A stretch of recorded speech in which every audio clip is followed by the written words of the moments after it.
Welcome to B-Flow Sessions, the podcast where we help you find your flow on the water and in life. I'm your host, Brad Burton.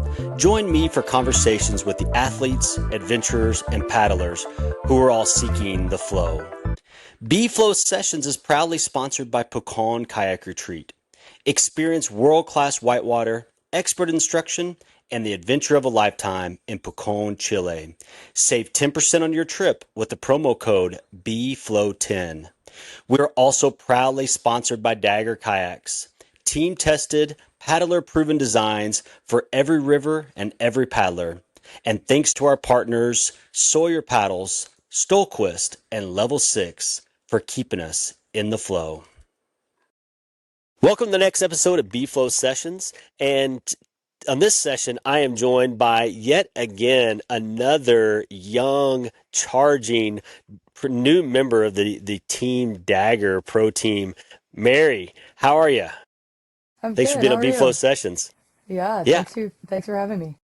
Yeah, it's so great to have you on B-Flow Sessions because, last week we had Zane on, and one of the things I said was like, it's so fun to have old friends of mine, people, the legends of the sport from long time ago.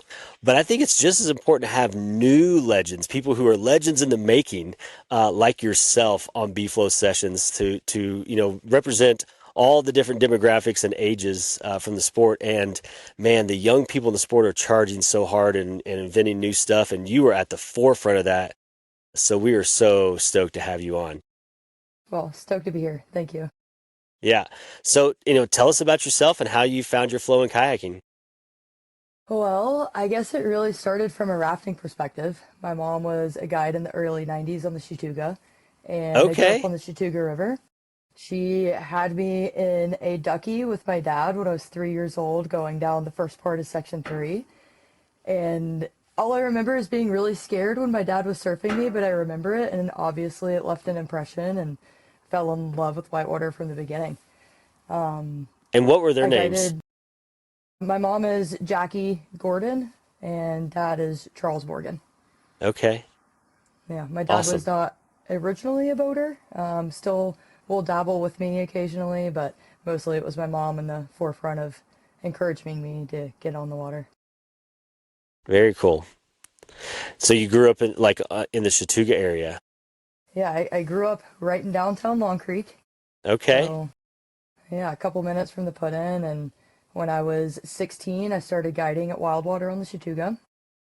Definitely tough being a Okay. 16-year-old kid, trying to learn to guide, but they were hard on me, but it definitely took me to good places. I guided section 3 and 4, safety boated and trip led on both sections as well, and just fell in love with the river the moment I started guiding. And then So a eventually lot of people, started. I'm sorry, a Go lot for of it. people say like guiding on the Chattooga is one of the hardest like commercially rafting places you can go. I mean, it's like technical and can be big water, can be pushy. I mean, it is challenging to guide on the section 4 of the Yeah, Chattooga. it changes throughout the entire year. You can have high water 1 minute, a couple weeks later, as low as it gets, and then all of a sudden it's spiked high water again. So Yeah. definitely constantly changing, different week to week, which is definitely really nice as you're learning rivers because it's always changing. It's always something different. And it's consequential too. It's not like, a lot of the other rivers that everything is just big and fluffy. I mean, if you lose somebody out of your boat, I mean, there's potential for serious consequences there. Right, definitely technical. I would think of it more as a creek than I do like a big, large flowing river. So, with creeks, you have all kinds of different consequences between caves and sieves and undercuts, and the Chattooga is definitely full of all of those things. Full of those things, yes. Yeah. And I didn't mean to interrupt you there, but I just wanted to mention that about how difficult it is to guide on the Chattooga. But I'm sorry, go ahead with where you were taking us. Yeah, so I guided on the Chattooga for a while and then decided that I wanted to go guide the Chioa. Okay. And the Chioa is released a handful of times a year. I had done it with a couple of friends and saw a commercial trip out and was like, wow, this is the next step for me. And so I went to Endless River Adventures and talked to Juliet, and she was like, all right, well, let's learn the river and give it a shot. and went through a lot of training, started to feel really comfortable, and I did a couple of seasons on the Chihuahua. And once I got to that caliber of guiding, I was like, man, maybe I should learn to kayak. Like, I'm doing some stout things in a raft. So all this guiding, you weren't kayaking. No, no, no, Okay. not yet. Okay, cool. All right. So I grew up on the river, but didn't quite start kayaking until I started guiding on the Chihuahua. I started getting really interested in it, and then was invited on a Grand Canyon trip. Mm. And I'd already been thinking, like, okay, yeah, kayaking, that seems like the next step. I was rafting things like the Nantahala Cascades and guiding some really difficult things. And so, all right, I think I need to get in a kayak. But I ended up going on this Grand Canyon trip, and a handful of friends brought boats with them, and they wanted to row the whole time. In my head, the entire time, I was like, man, I really want to kayak this the next time I go down. And then as soon as I got off and got back to Long Creek, I was in a kayak 300 days out of that next year. Nice. And it just blossomed for me. Okay. Had a really good support system with everyone that I grew up with, all the Long Creek boys and my mom and the people that were guiding with there. And of course, Juliet was a great influence for me, being, a mentor for the person that was encouraging me to guide the Chihuahua at 18 years old. Yeah, but most 18-year-olds are just starting guiding. They haven't been guiding for, like 4 years like you had been. Right, totally. So, how did you end up in the Pacific Northwest? Well, I had kayaked for about a year in the southeast and had started running harder things once I finally got my role. And a bunch of friends were like, "Man, if you love the Chattooga, you're getting into kayaking. You're gonna love the Northwest. You should go check out the White Salmon. That's gonna be a great place for you to guide." And ended up having like some car issues and life issues and things, but I eventually made it out here with a friend and just kayaked here for the summer and fell in love with it and ended up not leaving. Mm. And how long ago was that? 2020. Okay. So, yeah, I mean, this by the time this drops, would be well into the mid to upper 40s of B-Flow sessions, but still, I think the funniest line that's been dropped was by Ava Christensen. She was talking about all the Southeast boaters who are now in the Pacific Northwest, and she said, well, there might even be a Bojangles there one day. But that Southeast draw is now replacing that the Northwest Brav terminology, isn't it? Totally. Yeah, there's so many Southeast boaters here. It's insane. Well, if the green ever gets repaired, we won't tell anybody from the Pacific Northwest. So you guys can all stay there and not come back. No, I'm just kidding. There you go. There you go. No, of course you're welcome back in the Southeast anytime, anytime. But now take us into the current. Like, what are you doing now, and also what's downstream? Like, what are your goals in kayaking, and what do you hope to accomplish? That's kind of a tough question for me at the moment. I think I've taken a big step back recently trying to Mm, re-encounter my love with the river, and guiding definitely helps do that because I'm sharing the river with people. I'm guiding on the White Salmon right now, but more so in a kayak, it's important to rekindle that love. And I find that kayaking is very much hills and valleys and hills and valleys. I can be mm. high 1 minute, super stoked to charge, and then a few months later I'm like, okay, I need to go just flop around on some class two and just find the happiness in it again. So right now I'm in that stage of, hey, I just need to go play boating and do stern squirts and just find my love for the river again, which it's coming. And, I'm and hoping. I hit that stage where it was either scared or bored. And it's not a great place to be. And as someone who took a long time off from kayaking, I mean, my break from kayaking was almost as long as you've been alive. But now getting back into it, like just surfing Surfers Rapid on the Nantahala or doing a stern squirt, it's like, oh my gosh, why is this? Why did I ever stop doing this? This is so much fun. But it's Right. it's all about the time and space of life, right? And I like what you said about peaks and valleys and finding that joy. It's so important. I think it's important to be a well-rounded paddler. I don't think that Mm. paddling class five all the time is necessarily sustainable. I think it's really good to find the joy in the little things and go with your friends who are learning to kayak and teach Hmm. people that want to progress and find the overall roundedness of being a paddler instead of just all right, let's see how hard I can go all the time. Well, let's jump right into flow advice then. I mean, that's such a great, thought process that you just gave there. Uh, how do you find joy in kayaking when you've done it as much as you have at such an early age? You've been on the river. How, talk about, give people advice on how to stay fresh and do so many different varieties so that they don't get bored or just scared running class 5 all the time. Like, so talk about that variety and finding joy from class 2 all the way up to class 5. So I think the boats that I paddle really kind of play into account for that. Mm, If yeah. I'm, trying to find love for the harder things again, I might go run a new or a section of river I know really well that's easy in a slice your boat and Hmm. flip over a bunch and get used to being upside down and just be happy doing something playful that's easier. And I feel like that helps me transfer to harder kayaking. And if I'm flipping over a bunch in a small boat, I get my creek boat and run something harder. I'm like, oh, this is a lot easier, even though it's harder whitewater. It's, Sure. the exposure of being upside down and being vulnerable really does help with, that transfer from easy kayaking to harder kayaking. And if you had to pick one type of kayaking, what is what is your happy place? Probably class 3.5 slice. Okay.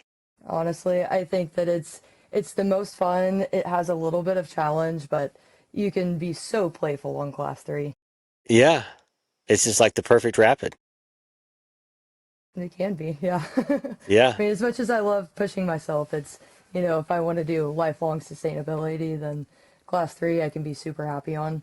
And that's kind of what I revert to when I need to find the love for it again, is just go find out, like, how good class 3 can be. It's really refreshing because obviously, if you people go back and look at all the different episodes, we've had legends of the sport and we've had Olympic gold medalists and we've had extreme racers and freestyle athletes and people who charge class 5 all the time. And here you are, somebody who is a very accomplished kayaker, has charged really hard whitewater, and you're like, my favorite thing to do is just to paddle class 3 with some friends and a half slice. That is like so refreshing because most of our listeners probably aren't getting in the slalom boats and trying out for the Olympics. They're probably not going on the freestyle tour. They're probably not doing 50-foot waterfalls. They're probably going to the Akoi or to the White Hmm. or to, the Salmon or to the Numbers in a half slice with their buddies. It's kind of the best of everything, like, as much as I love charging, there's the right time and place for that for me. And if I can feel happy in my kayak, that is going to do way more for me than trying to scare myself every time. Of course, there's a different level of discipline. If, I'm about to go on a kayaking trip, I try to paddle class 5 fairly consistently to warm myself up for the international trip that I'm about to go on. Because if I'm just running class 3 and then I want to go run something super big in class 5, yeah, I need to get used to it and warm up to it again. But All right, you got to get um, the training laps in. yeah. And so sometimes kayaking does become a discipline when you're getting ready for a big trip or an event. But for the most of the time, I'm just trying to chill and be happy. I mean, like I said, when I say it's refreshing to hear it, it doesn't mean that the other stories and the other, interviews that I've had, has not been just epic. I mean, I love everybody we have on the show, but it's just kind of neat to have somebody with that perspective. So it's really, really appreciated. Um, Now I wanted to go back to flow advice. You mentioned like talking to a beginner. You take a friend out who's never been. What would be your flow advice for somebody who's just now starting in kayaking? Take your time and don't get complacent. I've seen a lot of silly things happen on, the everyday run that you do that you think you know like the back of Mm, your hand and you get complacent. Or even so in a new run where you're like, oh, this is just going to be class 3, 4. And you go into the mindset of, oh, this is just class 3, 4. hmm. And complacency is not great.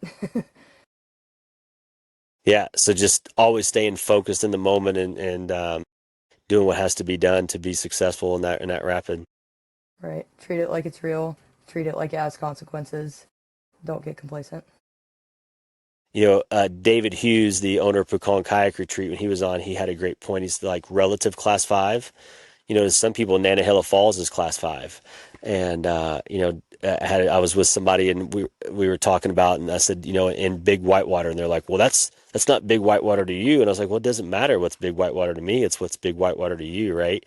So I think that's really important perspective, and kind of like what you're saying is about the not being complacent, because it could be different for different people at different times. Totally. You mentioned you've got some big international trips planned, and if anybody goes on Mary's Instagram, you see she's done a lot of, especially like in Central and South America. But tell us what's downstream for you. What do you got going on this winter? I don't have a solid plan for this winter yet. I definitely would like to go revisit Costa Rica. I've done some pretty cool stuff down there, and there's plenty of more exploring. A few years down the road, I would like to do a China trip. I don't Mm, know exactly what that looks like. I haven't done, a grand amount of research, but I feel like that's a pretty unexplored place for a lot of kayakers nowadays. And I definitely like going into the places that people don't quite know about. mm-hmm. That's so funny you mentioned that. A friend of mine, we were just talking about like some of the Caribbean islands. I feel like haven't been explored as much as some of the other like mainland Central American places. And do you know Rye Hester? I do, yeah. He's a yeah. So his dad Bill is one of my mentors and was a guest on B-Flow sessions, and he has spent a lot of time in China. And we were talking about how China is definitely like one of the untapped places for a potential for a lot of first ascents for sure. Totally, totally. Also dealing with the current, you're now a member of Dagger's Pro Team. So talk to us about how that came about and what it means to paddle for Dagger. Well, I got on the pro team a handful of years ago. When I originally came out west, I was looking for a place to live and had bought a used Phantom and was like, man, I really need a new boat. Thing is cracked in 5 places, and I'm headed right into this little white season, and ended up actually living with Todd Wells up in Okay. Underwood, and he's like, all right, like send me a write up, let me figure something out, like I want to help you, and put me on the ambassador team. And a couple years later, I got on the pro team, and it's been super awesome paddling for Dagger. I feel very supported, and not only like kayak wise, but as a person going through, the hills and the valleys of kayaking, and I've been supported through and through, which is amazing.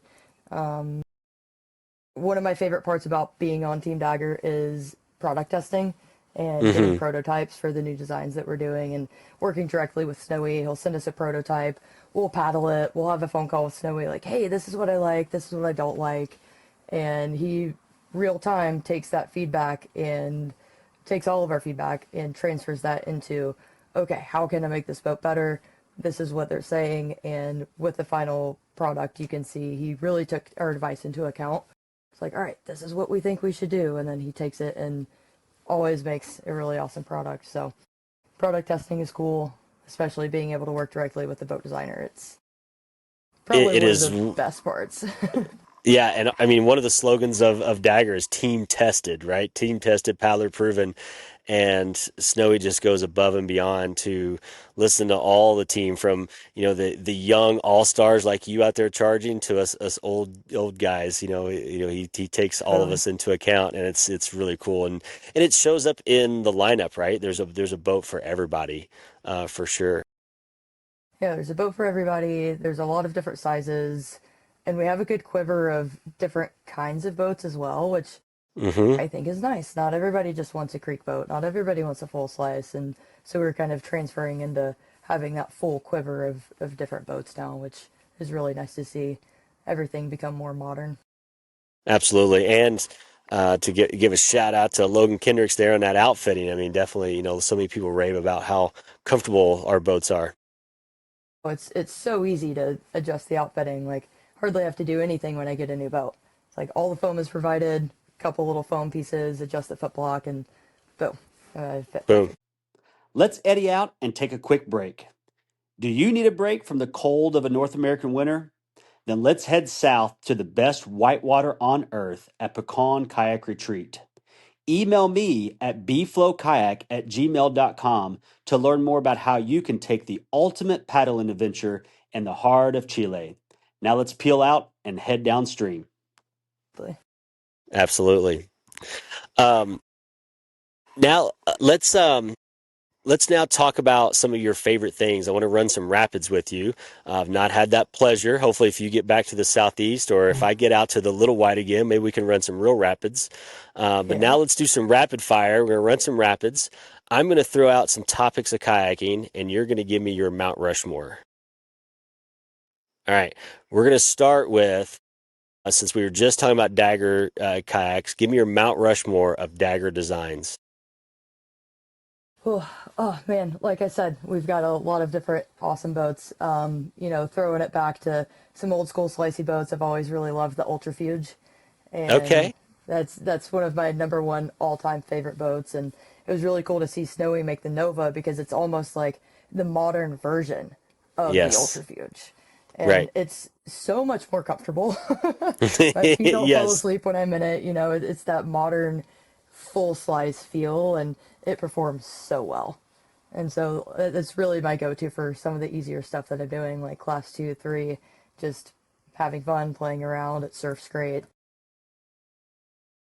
And then the creek boat, of course, the Code is probably my preferred creek boat. The Phantom is awesome for racing, but the Code for just about anything else is so easy to maneuver and stays online, but you can also correct it very easily. It's super reliable. It gives you enough time to adjust, whereas something like the Phantom is like, so go, go, go, go, go straight. And this Mm-hmm. is like, oh, okay, I have a little more time to maneuver, but I can still get speed where I want to. And then the Indra is kind of the more playful version of that. Yeah. Awesome. What about countries to paddle in? My favorite countries to paddle in, Chile was one of the most unforgettable trips I've ever done. Flying into Santiago and then driving to the Fuda, all the way doing all kinds of Mm. different rivers. I mean, it's really hard to beat the Chile trip. With that being said, Costa Rica has been my favorite country to explore. There's a lot of untapped options down there. We typically home base near Sarapiquí and then start traveling south to the Chiripo Pacifico. And then around there's so many rivers that have not been tapped into. So I've gotten the pleasure of doing a couple first descents down there and a handful Nice. of second descents as well with great local beta and our own research. It's really come together. So be really excited to get back down there and continue to explore and find new things that people haven't done yet. Can I give a suggestion for the next time you're in Costa Rica? Just head a little bit further south, or I guess it'd technically be east, and head into Panama. Northern Panama. Well, like the city of David. So Uh-huh. you go north from David to the town of Boquete is where all the kayaking is. So yeah, it would be. I guess it's technically western Panama. Kind of is the turns east to west there.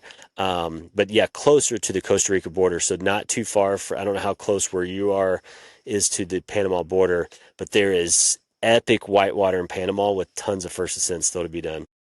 Sweet. Yeah, Yeah, that would it's be kind of like definitely an really cool to check out. unspoiled Costa Rica. So yeah, next time you're there, just give a little side trip. Love Panama. Right on. Okay. Yeah. Well, I will work that in. That is to be noted. Didn't mean to interrupt your Mount Rushmore there, but you had Chile, Costa Rica. Where else would you put on there? Countries to paddle in. And in Mexico, I've gone down to Veracruz quite a few times and done Nice. the Alta Seca and the Holosingo and a couple other drainages in that area. And it's so cool. The whole Alta Seca drainage has so many different options, like epic class 5 canyons like Big Banana, and then goes into the Filo Bobos, which is the rafting section, and it's chill class 3. And there's just so many drops and waterfalls, and it's so cool. Yeah, for sure. Um, Kayakers of all time. Kayakers of all time.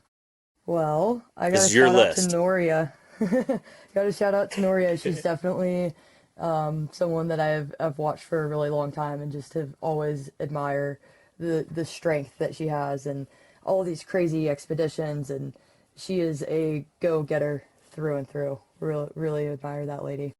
Unbelievable. Yeah. You got anybody else, or is she just goat status all by herself? I mean, she's pretty goat status all by herself. All I mean, right. there's a ton of amazing kayakers out there, but she's probably the number one I watch. Before we run a rapid blind, let's shift back to your own kayaking stories and endeavors. Let's talk about perfect flow.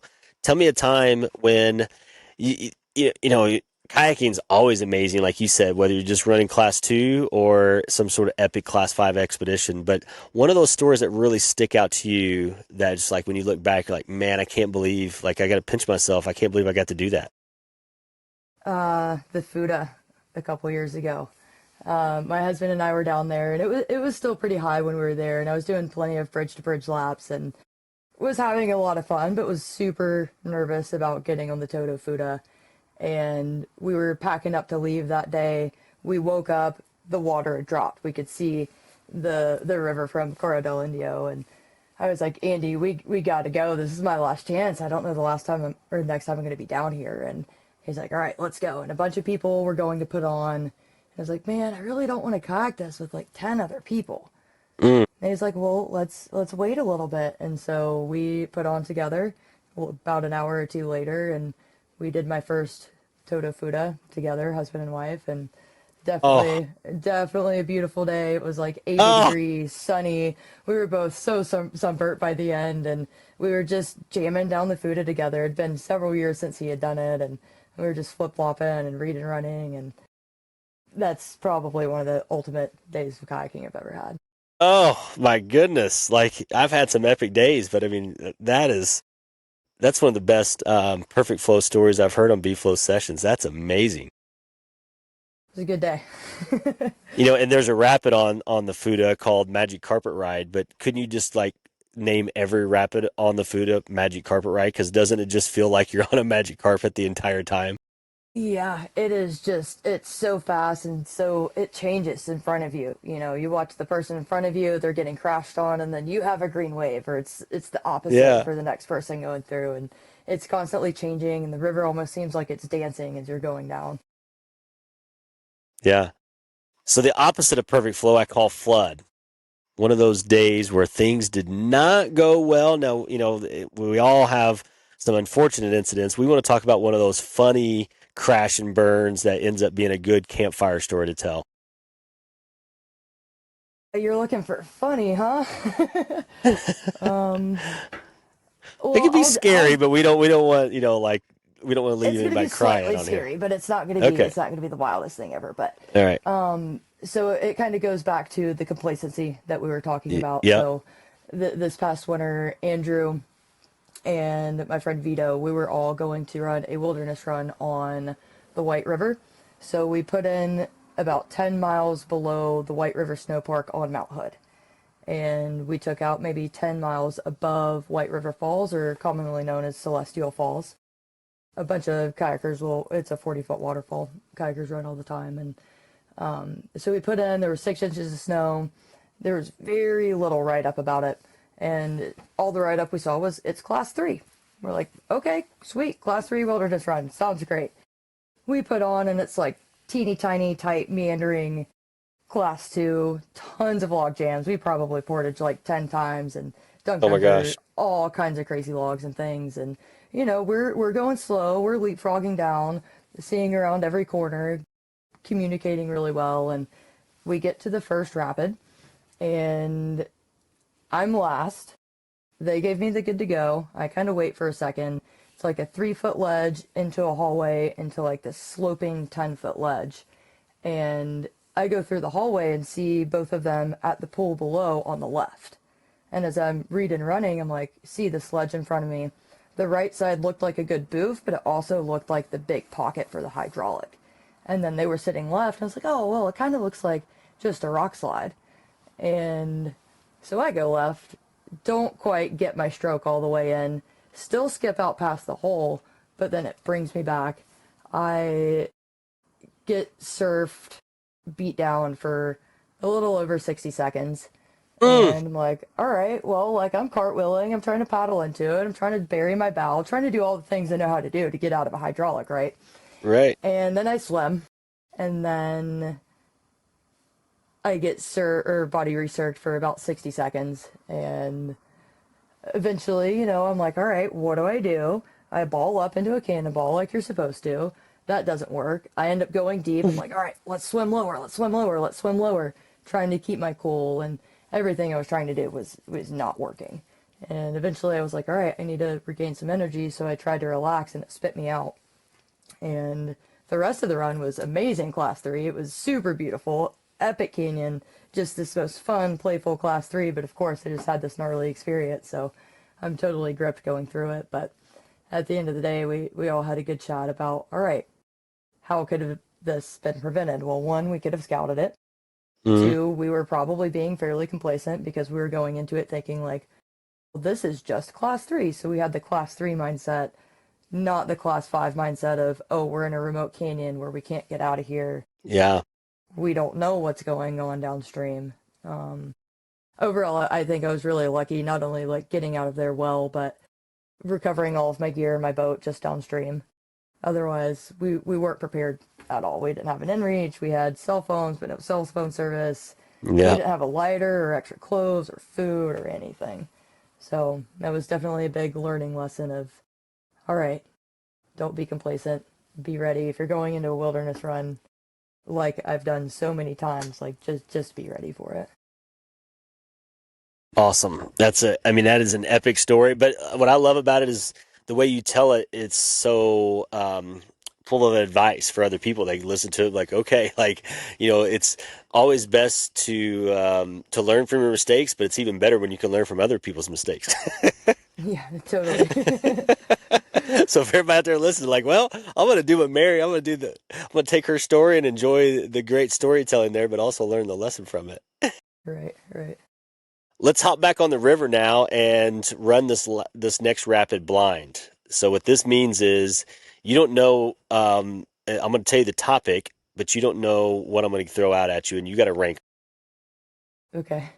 All right, so you don't know what's coming next, and this is going to be rivers. And I love that you have experience international, you have experience in the Southeast, and you have experience in the Pacific Northwest. So a lot of places that I've paddled as well. So I know a lot of the same runs. So I'm going to throw these rivers out to you, and you got to rank them 1 through 5. But we're running this rapid blind. You don't know what comes next. Okay. So one would be your favorite. All right. So rivers of all time, according to Mary Morgan. Number 1, the Chattooga Section 4. Where are you putting it? Hmm. I'm also thinking of what other rivers you're going to throw at me. I might say that. It's hard.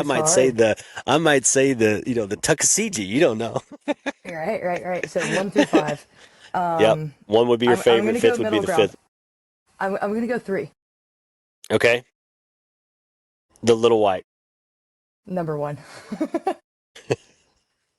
Man, all you Southeasterners who have like abandoned I us, know. the Little White. I mean, I love the Little White too, but come on. All right. The Golly. 4. Okay. This is hard. North Fork 5. and the Fuda. 2. That's pretty accurate, actually. Yeah, you would take the I, Little White over the Fuda. yeah, I think so. Okay. All right. I I mean, love it. that's a hard sell, right? But Yeah. I think so. Okay. But I do hear that you guys are having some low water right now out there. Yeah. Yeah. We're about a month ahead of where we should be, at least on the white salmon. Okay. Well, we're having plenty of rain here in the southeast. Send it over. Well, Mary, this has been a ton of fun, but now let's hop into final flow. Okay. So, and I love like hearing your stories, and I think I'll know maybe some of what you're going to say here based on some of your stories, and I think you're going to have an epic final flow for us. So, final flow means the river goddess has come down, and they said, hopefully this is, decades and decades from now, and they come down, they say, Mary, you've had a good run, but this is your last time in a kayak. That's the bad news. The good news is we're going to let you be in the prime of your life if you want to be. We're going to let you pick your river, pick your boat, and pick your crew. Mm. All right. The river I would choose because it's been on my mind lately is the Peje Baye in Costa Rica. It Mm, was a second descent river that I had done. Spencer Beck and a crew had done the first descent of it, gave us some beta access and whatnot. It was the coolest river. You start off with like perfect 30-foot drop, all these massive slides, mm, really cool, fun, flowy boulder gardens, just an epic playground. nice. And I'd really love to do that river again. It was also one of those glory days on the water, so I would Yeah. run that back, and I would have my husband Andy with me. I would have Fisher with me, the person I did the second descent with, and I would have Sophie Reynoso. She's one of my best friends. Okay. Very cool. What boat? Probably the Indra. Nice. Nice. Well, Mary, thanks so much for being on B-Flow Sessions. Thank you for like how real this was. I mean, I just love the stories. I love, just giving perspective, I think, for all paddlers. And, thanks for everything you've done and a lifetime committed to whitewater and will continue to do. Thanks again. Yeah, totally. Thank you for having me. Yeah, absolutely. Thanks for being on B-Flow Sessions. Yeah, totally. Anytime. Thanks for tuning in to another episode of B-Flow Sessions, where we explore how paddlers find their flow on the water and in life. If you enjoyed this episode, please follow the show, leave a rating, or share it with a friend. It truly helps us grow the community.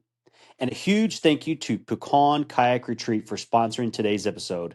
If you're ready for a world-class Chilean whitewater adventure, email me at bflowkayak@gmail.com and I'll help you get dialed in. Until next time, keep finding your flow.